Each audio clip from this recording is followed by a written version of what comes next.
Bonjour Dominique. Bonjour Lilia.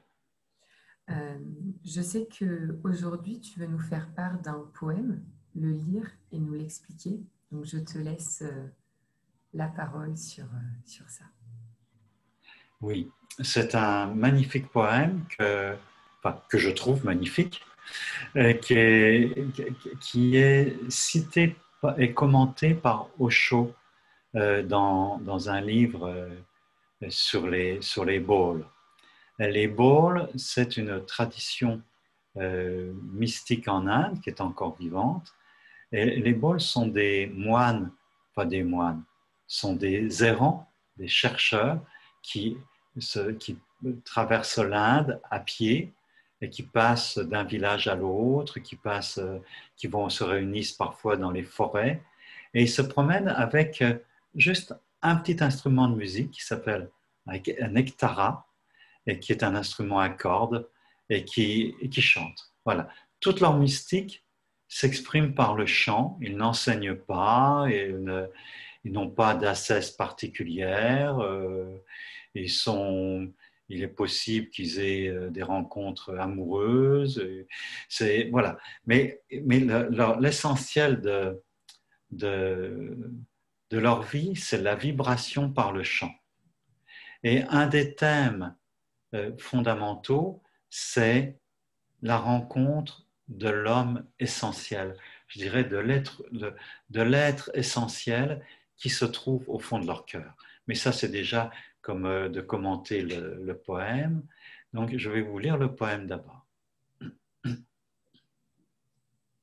On pourrait l'appeler, il n'a pas de titre, on pourrait tout simplement l'appeler amour, l'amour ou l'essence de l'amour. Celui qui connaît l'essence de l'amour ne connaît plus la peur.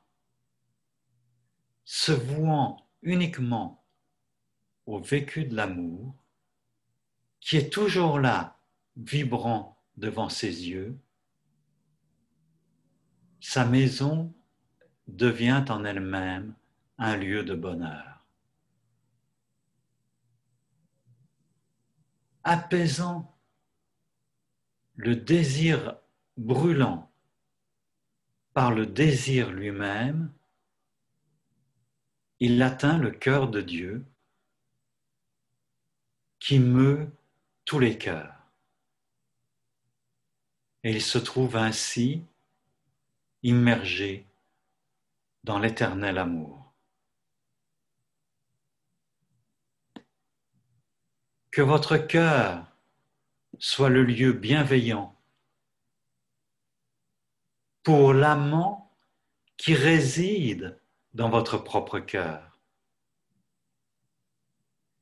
Fixe ton regard au travers de l'œil obscur de l'amour. L'amant est là, dans le miroir mercuriel de ta propre conscience.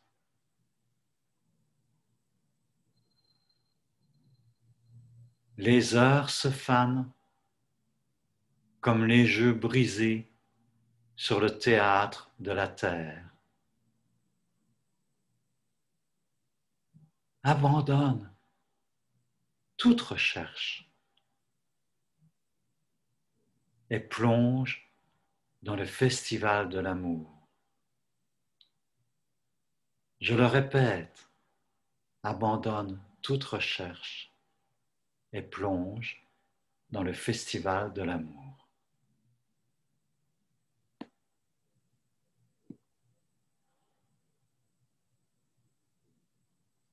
Alors, traduire le texte que je connais par l'anglais, donc je le traduis de l'anglais, et il vient d'une langue de l'Inde que j'ignore complètement, et c'est un grand pari.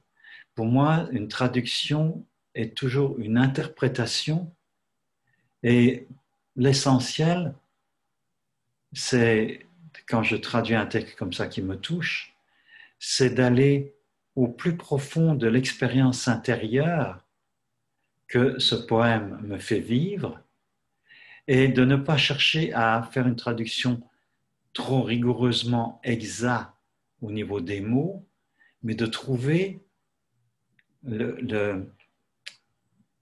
les mots qui connotent l'émotion, le sentiment, l'expérience qui traduit, en fait. Les mots qui rejoignent ce sentiment profond et qui sont capables, pour ceux qui vont le lire en français, d'appréhender quelque chose de cette expérience.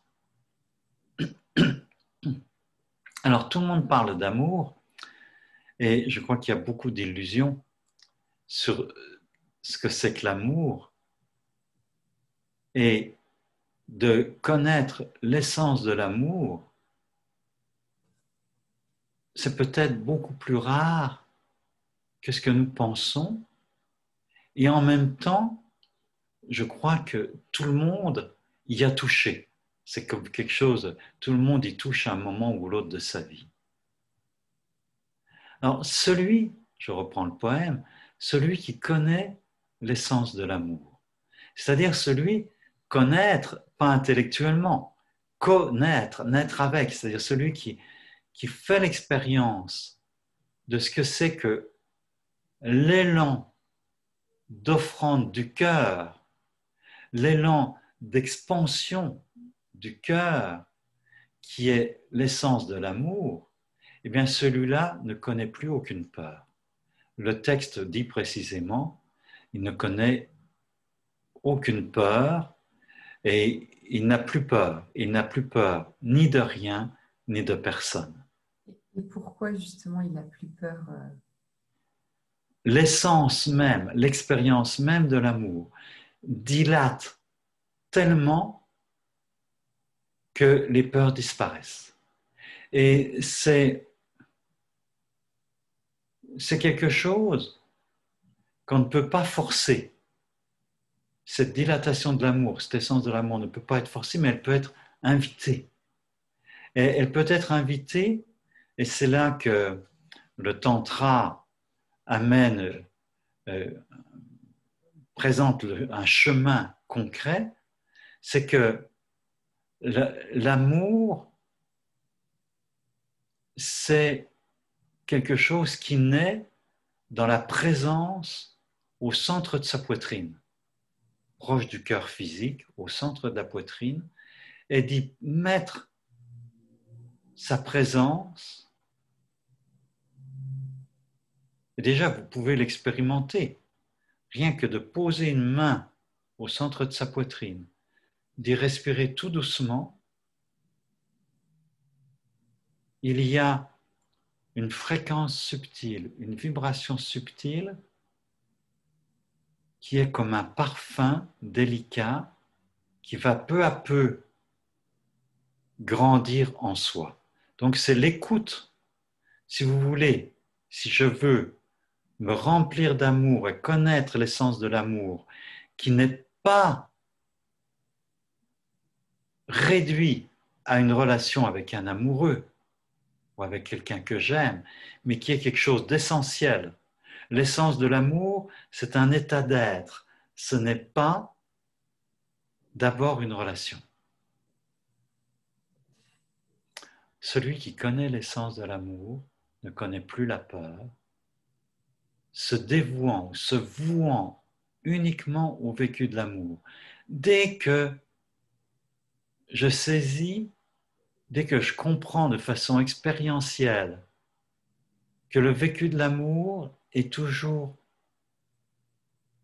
disponible, parfois caché sous une tonne d'émotions, des couches de peur, des couches de rancœur, etc., etc., au centre de ma poitrine, dès que j'ai compris que c'était là que ça se trouvait, je peux me vouer, enfin choisir dans ma vie de me vouer uniquement au vécu de l'amour. Ça ne veut pas dire que je ne veux pas faire d'autres choses, que je ne veux pas vivre la vie de tous les jours de façon bien ancrée, mais à travers tout cela,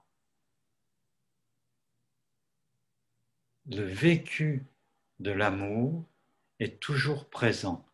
Alors, évidemment, je le perds, mais je sais qu'il est là, vibrant devant mes yeux. Il est vibrant devant mes yeux, et devant mes yeux, il y a tout simplement, je peux porter le regard intérieur au milieu de ma poitrine, dans mon propre cœur. Et oui. Une question, mais l'amour, donc c'est cet élan d'amour, mais qu'est-ce que c'est au final? Enfin, qu'est-ce que c'est l'amour? Qu'est-ce que c'est cet élan d'amour? C'est quoi? Alors, c'est le genre de choses qui ne peuvent absolument pas être décrites. Et où les mots, j'allais dire s'éteignent, les mots doivent disparaître. C'est un feeling, un sentiment qui envahit tout l'être et qui est, les mystiques le disent, c'est une expérience de laquelle nous pouvons nous approcher progressivement, qui est la texture même de tout ce qui existe.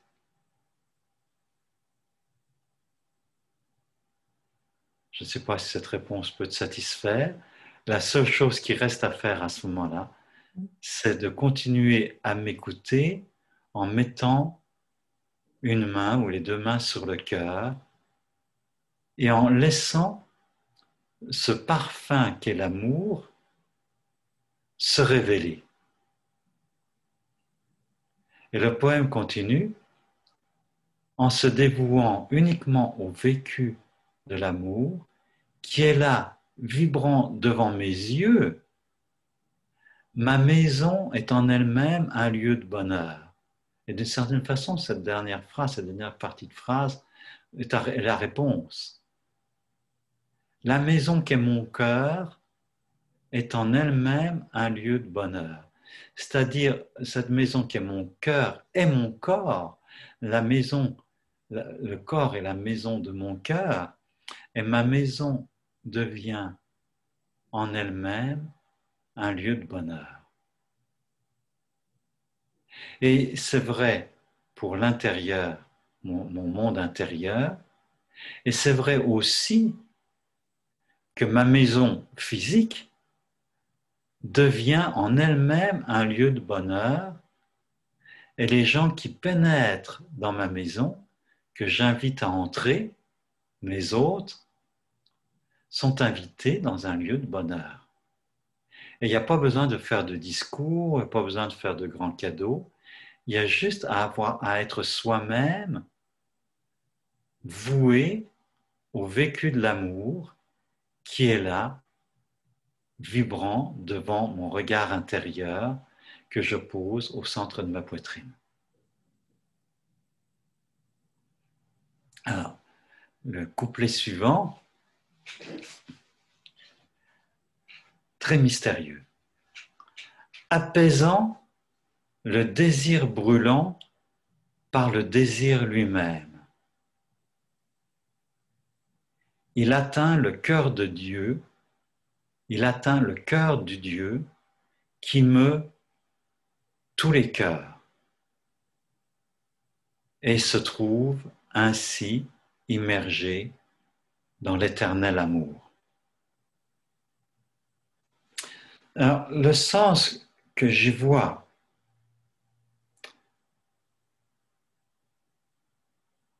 la plupart du temps, par moments dans la vie, je sens un désir brûlant, ardent, d'être en relation avec quelqu'un. Et je peux ressentir quand je rencontre un homme, une femme, avec qui j'ai envie de faire l'amour, avec qui je sens tout mon être qui s'allume, qui s'éclaire, qui s'enflamme. Et je peux apaiser ce désir en réalisant le désir. Ah, je fais l'amour, il y a quelque chose qui s'apaise, qui s'ouvre, une fusion qui fait un état extatique qui naît à travers l'expérience orgasmique, l'expérience extatique de la relation amoureuse. Mais souvent, je peux être aussi habité par ce désir et il ne se réalise pas. Il n'y a pas, l'autre n'est pas là. Et ce désir, comme je le vis, est dépendant d'une autre personne. Mm. Et je peux vivre le désespoir dans le désir même, dans le désir ardent, il y a le désespoir de ne pas obtenir, de ne pas atteindre l'être extérieur qui peut répondre à mon désir. Et sur le plan mystique, je dirais que c'est la même chose. Je peux brûler du désir de rencontrer Dieu, de rencontrer la réalité ultime, de me fondre, de rencontrer les soufis parlent de l'amant de Dieu comme l'amant que je cherche à atteindre, qui élude tout le temps la rencontre et envers lequel je pleure de désir et de désespoir de ne pas l'atteindre. Et là, dans ce poème, la clé majeure, la clé maîtresse est révélée. J'apaise cet élan, ce besoin, ce désir ardent par le seul désir, par le désir lui-même. Qu'est-ce que ça veut dire? Ça veut dire que le secret, le cadeau de l'élan que j'ai vers l'autre, qu'il soit Dieu ou un amant ou une amante, se trouve dans le désir lui-même. Et là, c'est le moment magique d'un demi-tour complet. Au lieu, quand je ressens ce désir pour l'autre, au lieu de me désespérer ou d'espérer l'avoir et d'aller vers, je porte mon attention sur le feu du désir lui-même.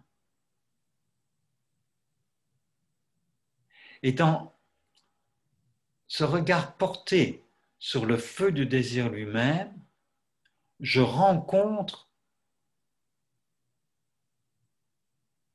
directement ce que je cherche à l'extérieur. C'est ça que ça veut dire. Apaisant le désir ardent par le désir lui-même, j'atteins le cœur du Dieu qui meut tous les cœurs. J'atteins dans l'élan vers l'autre, j'atteins dans mon propre cœur le cœur du Dieu qui émeut, qui met en mouvement, qui fait vibrer tous les cœurs de tous les hommes. Si je comprends bien, quand il y a ce désir ardent qui soit assouvi, non, mais dans ce moment de désir ardent, par exemple d'amour, donc je vais contacter cet amour et pas donc le manque ou le désir, mais cet amour en lui-même qui vient me nourrir. Oui, parce que l'élan d'amour que j'ai pour l'autre et dans le désir que je ressens pour l'autre, même le désir sexuel, hein, ça se réalise assez vrai à plusieurs niveaux de mon être, eh bien, ce désir lui-même, bon, je peux l'assouvir avec l'extérieur, mais il porte en lui-même son autoréalisation. Et là, parce que je vais à la source même du désir qui est Dieu qui cherche Dieu, qui est l'amour qui cherche l'amour, mais qui en fait oublie qu'il est l'amour même. Et là, nous revenons à l'expérience dont je parlais tout à l'heure, de connaître l'essence de l'amour, qui est tout simplement de faire une expérience d'un état d'être. Et dans l'état d'être, à ce moment-là, tout s'apaise. C'est-à-dire tout devient vibration intense et en même temps complètement apaisé. Parce qu'il n'y a plus de tension vers l'autre. L'autre est là et c'est une danse à deux. L'autre n'est pas là et c'est un bouillonnement interne, comment je dirais, un volcan paisible, un arbre immense, une fleur qui s'ouvre sans discontinuité. Et là, c'est à proprement parler le cœur, dans mon cœur est le cœur, ou rejoint le cœur du Dieu qui meut tous les cœurs. Et ainsi, je me trouve immergé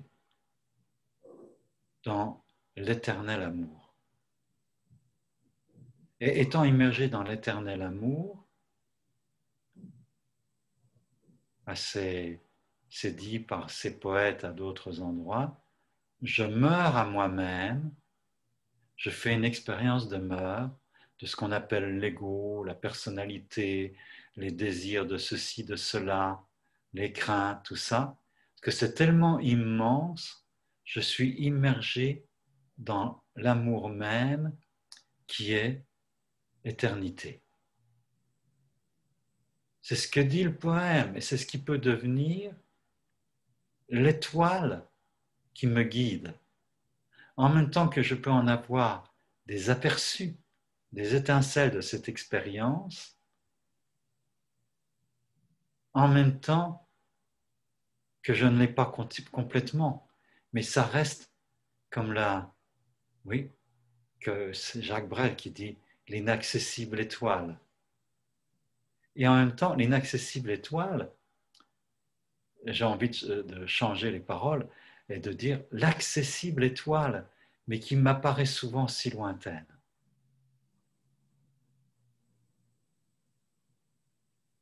Alors la strophe suivante,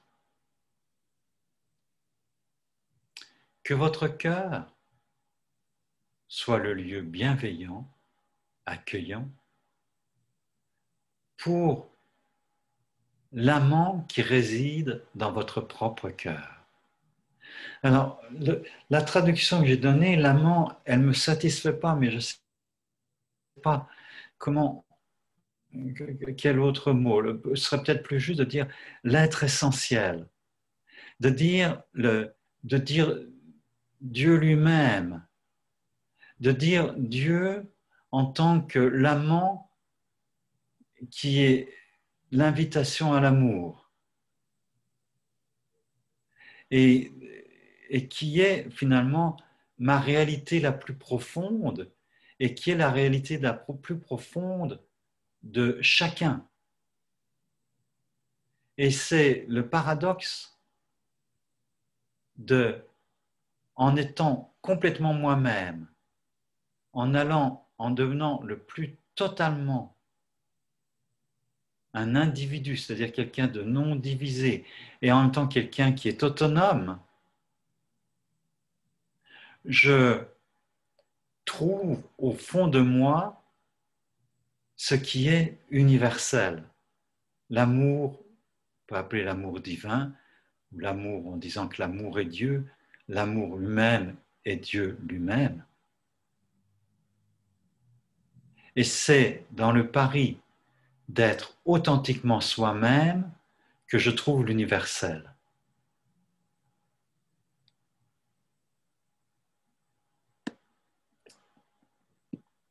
Je continue. Fixe ton regard au travers de l'œil obscur de l'amour. Qu'est-ce que ça veut dire de fixer son regard au travers de l'œil obscur de l'amour? Ça réfère à l'expérience, enfin je le comprends comme ça, il y a peut-être d'autres sens aussi cachés que vous avez à découvrir, mais si je fixe mon regard à l'intérieur de moi, vous fermez les yeux, eh bien, quand j'ouvre les yeux, c'est un œil lumineux, je vois la lumière, Quand je ferme les yeux, c'est un œil obscur. C'est un œil qui regarde dans quelque chose d'obscur, où il n'y a pas d'image claire.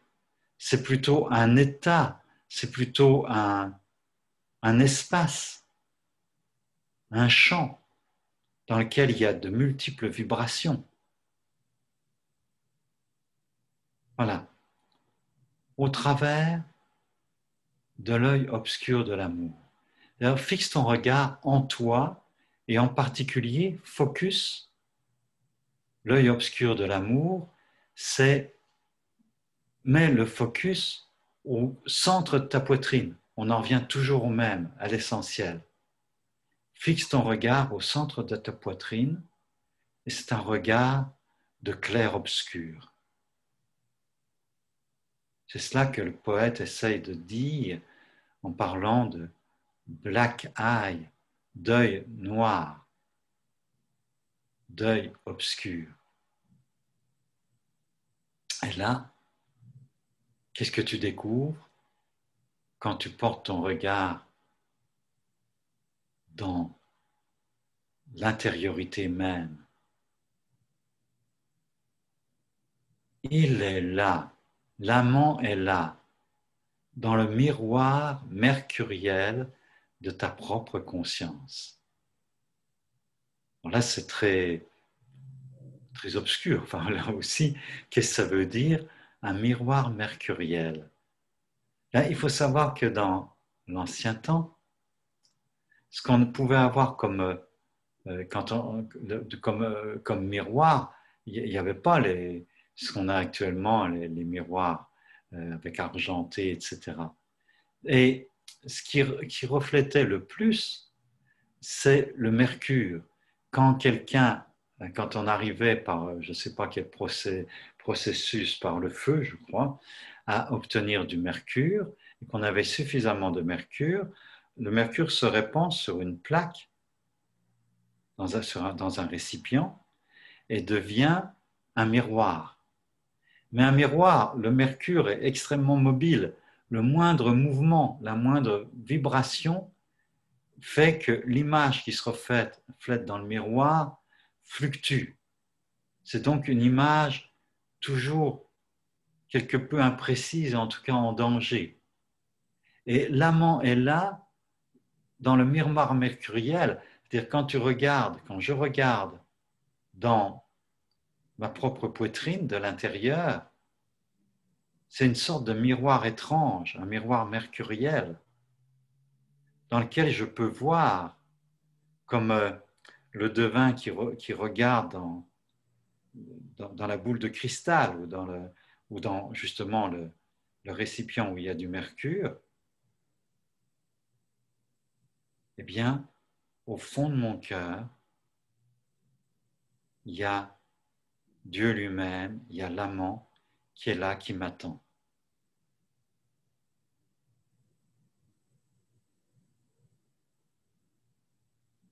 La dernière strophe. Les heures se fanent comme les jeux brisés sur le théâtre de la terre.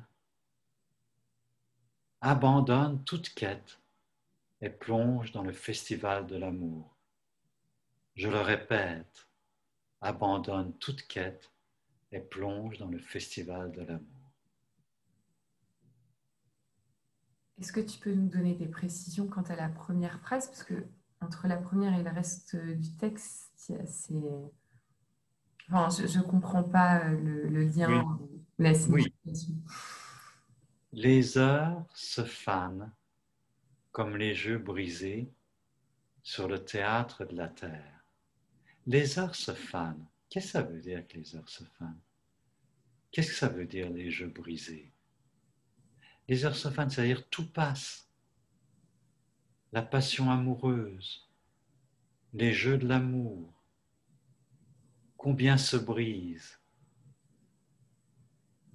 combien tous les espoirs, combien tous les endroits, de toutes les directions dans lesquelles j'ai mis mon énergie vitale, ma réalisation professionnelle, fonder une famille, tout se fane à un moment ou à un autre. L'enfant qui meurt dans un accident, l'amante qui s'en va, attirée par quelqu'un d'autre, la mort, la maladie, le corps qui se fane avec l'âge. Tout ce qui existe et se manifeste se fane. Tous les jeux ont une fin, même les plus beaux. Et ça ne veut pas dire qu'il ne faut pas les jouer intensément. Mais sur le théâtre, sur les planches, hein, sur la scène où se déroule le théâtre, c'est-à-dire la terre qui est la scène où se déroulent nos vies et toute vie.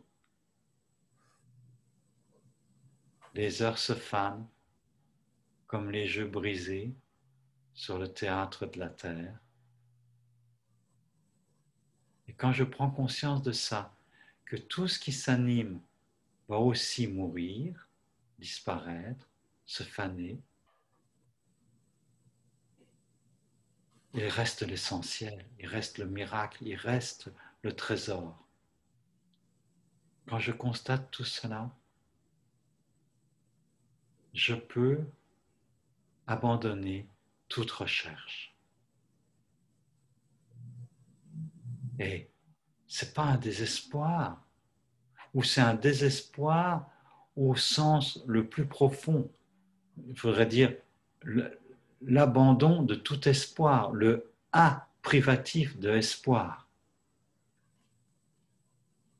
J'abandonne toute quête, tout effort, qu'il soit de n'importe quel ordre. Et je plonge dans le festival de l'amour, et cela, ça a un sens intérieur et un sens encore plus global de l'existence. J'abandonne toute recherche, je plonge dans le festival de mon intériorité, de mon propre cœur, qui est serti dans l'écran de mon corps. Et ce qui émerge continuellement là, à tout moment, les élans d'amour, les impulsions, les émotions, les tendresses, l'accueil, c'est le festival de l'amour. Et cela que je peux diriger vers mon intériorité, je peux aussi l'ouvrir à toute personne que je rencontre, à l'oiseau qui chante, à la personne qui souffre, et je l'accueille. Tout ça, c'est le festival de l'amour. Ça ne veut pas dire, c'est pas de la guimauve, c'est exigeant, c'est un festival qui parfois est terrifiant, mais dans la totalité de tout ce que j'accueille à partir de mon cœur présent et ouvert, c'est le festival de la vie, c'est le festival de l'amour. Essaie de devenir un être complet, c'est de devenir l'être essentiel qui est là et qui m'attend. C'est la rencontre amoureuse avec mon être essentiel qui m'attend au plus profond de mon être. J'ai envie de le relire en entier. Est-ce que je peux, une question avant, par rapport Oui. à cette notion de recherche? Quand on arrête cette recherche, est-ce que ça signifie que donc on est dans notre intériorité, on s'est trouvé et on laisse le reste venir à nous? On laisse le monde venir à nous? C'est ça. C'est je laisse émerger. Je suis un lieu magique d'émergence. Et ça ne veut pas dire que je ne vais pas avoir envie de courir ou de faire un effort physique ou de méditer ou mais ça surgit. C'est une émergence continue, parfois comme un fleuve très calme, parfois comme un bouton de rose qui s'ouvre, parfois comme une colère délirante, expansive qui me fait m'affirmer dans le monde. C'est un festival. Et c'est pour ça que je dis qu'il est un festival extrêmement exigeant et terrible, parce que ça rencontre aussi la souffrance, ça intègre tout, tout, tout, tout. C'est immense. Ce qui est dit dans ce poème est immense.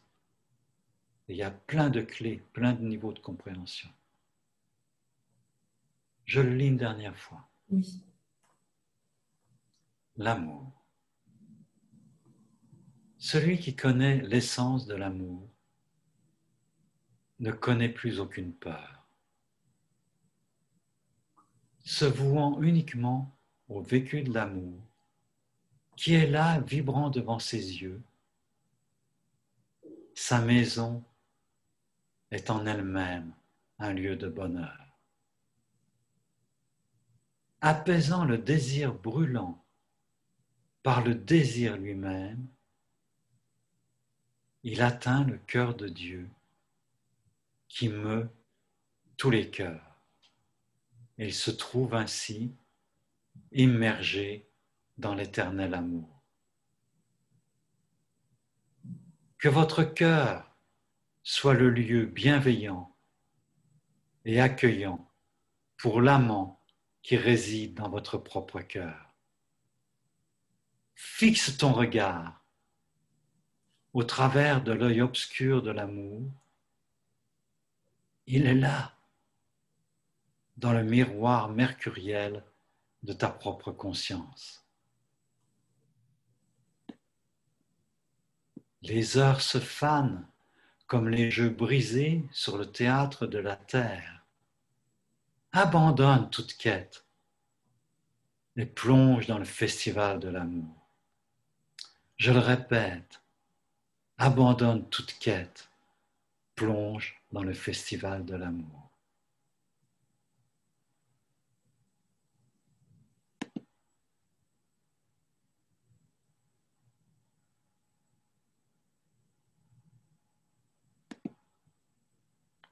Voilà ce que j'ai envie de partager et qui me touche profondément. Merci à Osho d'avoir, divulgué, mis en valeur ces poèmes des Bowles. C'est le titre du livre dans lequel j'ai trouvé cela. Je vais vous le présenter à l'écran. Il doit être réédité, je n'ai pas vérifié, mais c'est ceci.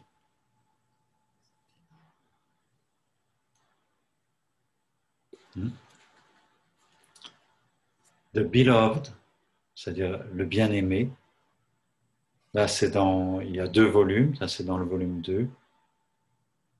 Et c'est